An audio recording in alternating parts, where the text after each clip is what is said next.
Imagine you work for Airbus as a data analyst. You are given tasks to analyze operations and suggest improvements. When you gather data from the ERP software, you said to yourself, "Oh my goodness, that's a lot of data." You saw thousands of suppliers, hundreds of customers, and tons of data transactions across the globe. Now you realize that supply chain is not a straight line which consists of just one supplier, manufacturer, or distributor. It is actually a web of all the stakeholders. That is called as supply chain network. As analysts, your data won't come from one table or one source. It will come from this network. That's why understanding how business entities are connected is crucial. Every product you see is supported by multiple suppliers, manufacturers, transporters, and distributors working together. Now, let me summarize the lesson.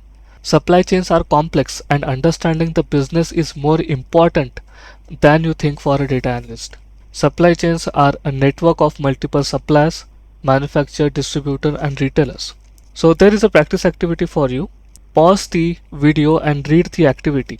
Once you finish the activity, post it in the LinkedIn community forum. The link to that is in the description of this video. Also, if you wish to have access to our premium LMS course, you can find the course purchase link in the description. On the LMS, you won't just watch videos, you will also get access to paid only content, including the course completion certificate, real world case studies, interactive quizzes, hands-on activities designed to build practical job ready skills. So these premium resources are not available on YouTube. So see you in the next lesson of understanding supply chain flows and cycles.